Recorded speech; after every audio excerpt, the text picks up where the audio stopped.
내가 우리 며느리 너무 좋아서 잘한다고 칭찬했을 뿐인데 그게 그렇게 부담이었니?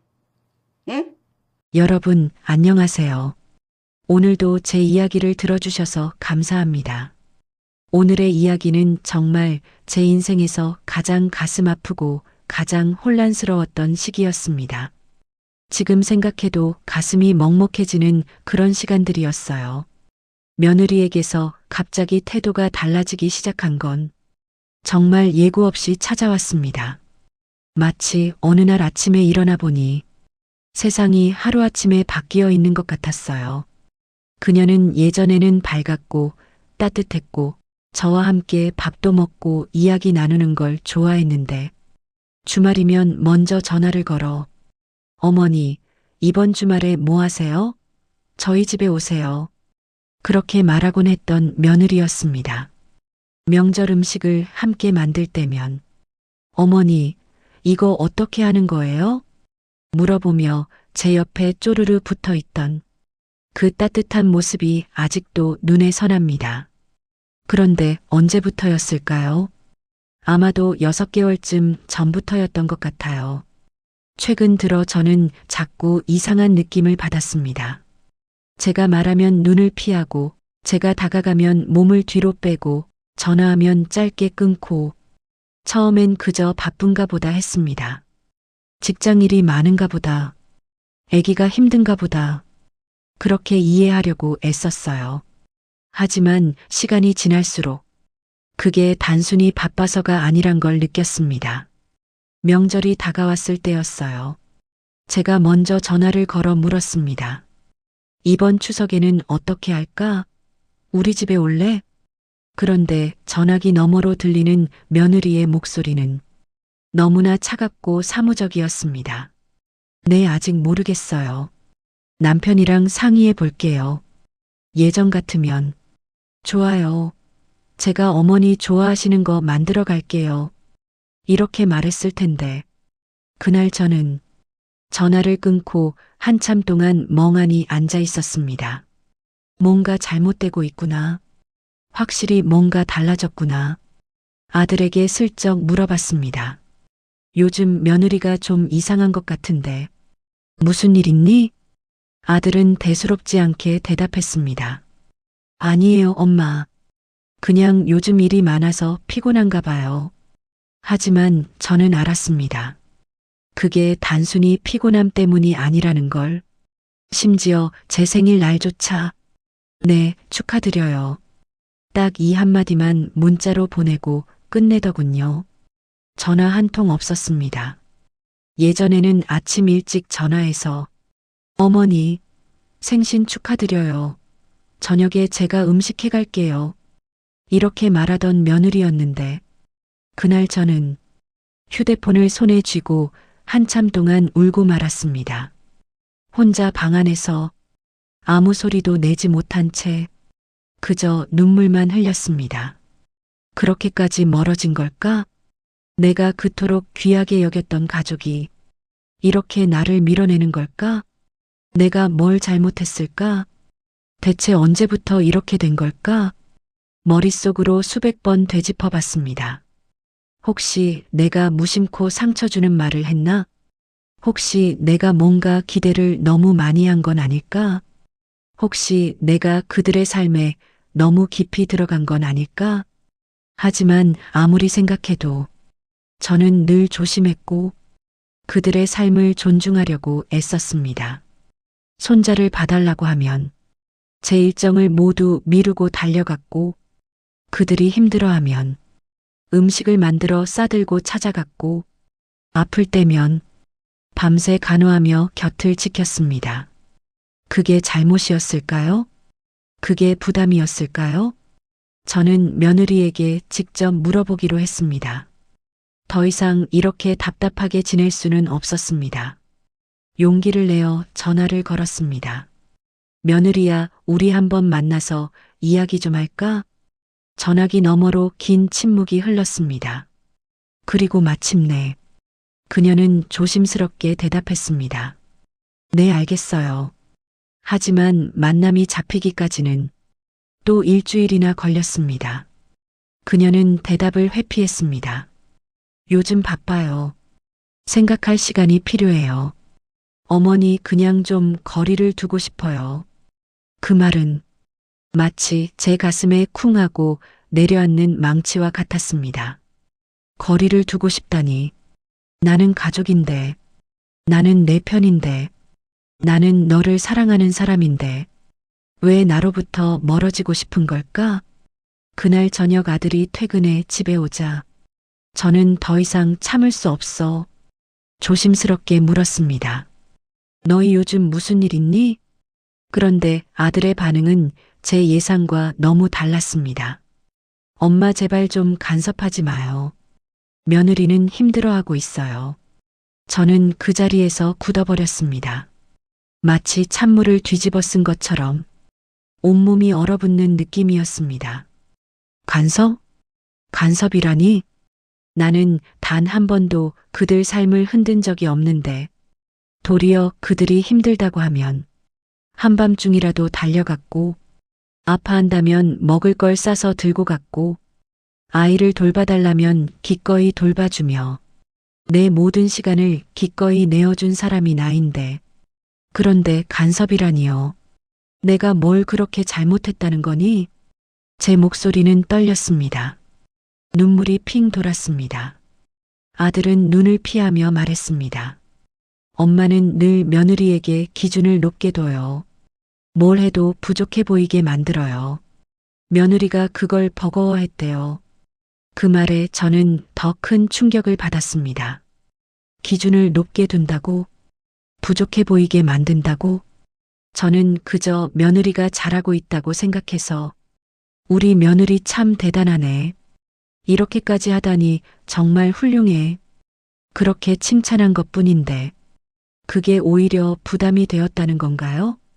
엄마는 좋은 의도였다는 거 알아요. 근데 며느리는 그게 부담이었대요. 엄마가 하는 말 한마디 한마디가 채찍처럼 느껴졌대요. 채찍이라니. 저는 그 단어에 또 한 번 가슴이 무너졌습니다. 그게 진심이었다면 저는 정말 커다란 실수를 하고 있었던 거겠죠. 하지만 그걸 며느리가 직접 말한 것이 아니라 아들이 대신 전달한다는 게 더 마음을 아프게 만들었습니다. 며느리는 왜 나에게 직접 말하지 못했을까? 우리 사이가 그렇게 멀었던 걸까? 며칠 동안 저는 잠을 제대로 자지 못했습니다. 억울함, 서러움, 분노, 그리고 씁쓸함이 마음에 뒤섞여 있었습니다. 새벽에 잠에서 깨면 천장을 바라보며 내가 뭘 잘못한 걸까 하고 수없이 되뇌었습니다. 밥맛도 없었습니다. 친구들을 만나도 웃을 수가 없었습니다. 모든 게 의미가 없어 보였습니다. 그러던 어느 날 며느리가 저를 만나자고 연락해 왔습니다. 갑작스러운 연락이었습니다. 어머니, 제가 시간을 만들었어요. 이번 주 금요일에 만날 수 있을까요? 저는 떨리는 손으로 답장을 보냈습니다. 그래, 좋아. 약속 장소는 조용한 카페였습니다. 저는 떨리는 마음으로 문을 열었고 구석자리에 앉아 있는 며느리를 봤습니다. 그녀는 전보다 얼굴이 많이 상해 있었고 눈가에는 피곤한 그림자가 짙게 깔려 있었습니다. 살도 많이 빠진 것 같았어요. 저는 그녀 앞에 앉으며 가슴이 철렁 내려앉는 걸 느꼈습니다. 이 아이가 이렇게까지 힘들어하고 있었구나. 그녀는 한참 동안 커피만 바라보다가 머뭇거리며 입을 열었습니다. 어머니, 죄송해요. 제가 요즘 너무 예민했어요. 저는 조용히 대답했습니다. 내가 힘든 줄은 알겠는데 왜 나를 그렇게 밀어냈니? 그 질문에 그녀는 눈을 감고 깊은 숨을 내쉬었습니다. 손은 떨리고 있었습니다. 그리고 마침내 오랫동안 숨겨왔던 진실을 이야기하기 시작했습니다. 어머니는 잘못하신 게 없어요. 정말이에요. 근데 제가 제 마음을 제대로 표현 못했어요. 저는 고개를 갸웃했습니다. 그게 무슨 말이니? 며느리는 울먹이며 말을 이었습니다. 저는 늘 어머니가 저를 좋아해 주셨으니까 잘해야 한다는 부담이 있었어요. 결혼 초부터 그랬어요. 어머니가 저를 보는 눈빛이 너무 따뜻해서 이 사람을 실망시키면 안 돼 하는 마음이 항상 있었어요. 조금이라도 실수하면 어머니가 실망하실까봐, 조금이라도 부족해 보이면 역시 며느리는 딸만 못하구나 생각하실까봐 그게 스트레스가 됐어요. 처음엔 괜찮았어요. 근데 시간이 지날수록 그게 점점 무거워졌어요. 그러다 보니 자꾸 어머니 앞에서는 작아지고 어머니가 좋은 말씀을 해도 그게 칭찬이 아닌 압박처럼 느껴졌어요.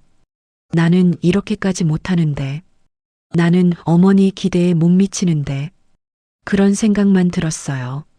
저는 그제야 그녀의 눈을 제대로 마주했습니다. 그 안에는 억울함이나 분노가 아니라 두려움과 불안이 가득했습니다.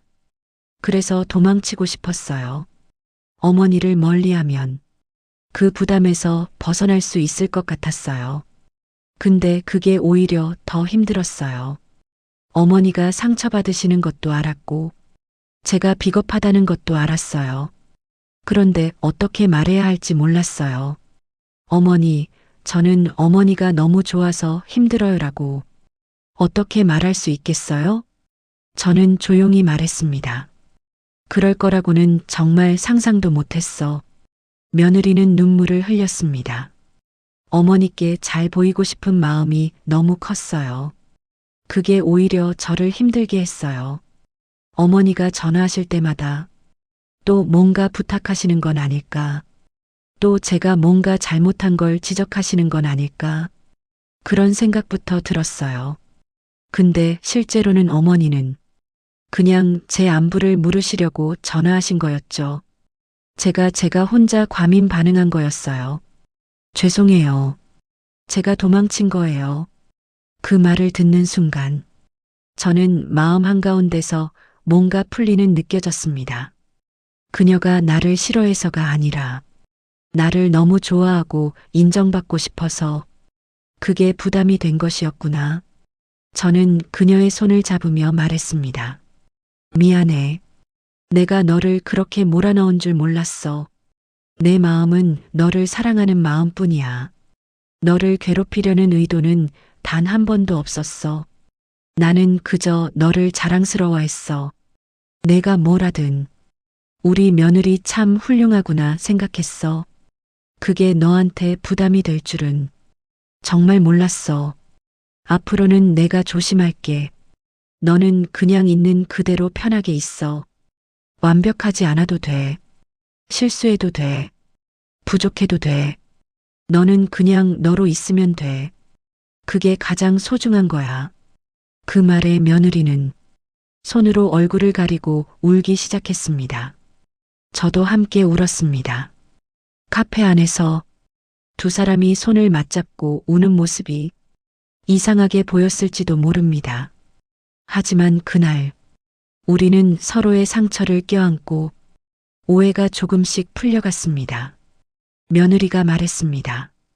앞으로는 제가 힘들 때 솔직하게 말씀드릴게요. 도망치지 않을게요. 저도 약속했습니다. 나도 너를 있는 그대로 사랑할게. 기대하지 않을게. 그냥 내 편이 되어줄게. 그날 이후 우리의 관계는 천천히 회복되기 시작했습니다. 완전히 예전으로 돌아간 건 아니에요. 하지만 더 솔직해졌습니다. 더 편해졌습니다. 며느리는 이제 힘들 때 어머니, 저 요즘 좀 힘들어요라고 솔직하게 말합니다. 저도 이제는 그래, 그럴 수 있지. 무리하지 말라고 대답합니다. 인간관계는 참 묘합니다. 말하지 않으면 오해가 쌓이고 말하면 풀립니다. 애정이 있어도 표현이 잘못되면 상처로 돌아오기도 하고요. 하지만 진심은 결국 통합니다. 시간이 걸리더라도 마음이 닿으면 다시 연결될 수 있습니다. 여러분, 혹시 말하지 못했던 마음이 있나요? 혹은 오해로 멀어진 누군가가 있나요? 한번 먼저 다가가 보세요. 용기 내어 솔직하게 이야기해 보세요. 서로의 진심을 들여다볼 수 있으면 다시 이어질 수 있습니다. 완벽하지 않아도 괜찮아요. 때로는 서툴러도 괜찮아요. 중요한 건 진심입니다. 오늘도 제 이야기를 들어주셔서 정말 감사합니다. 여러분의 하루에도 따뜻함이 깃들길 바랍니다. 그리고 사랑하는 사람들과 더 솔직하고 편안한 관계를 만들어 가시길 바랍니다. 감사합니다.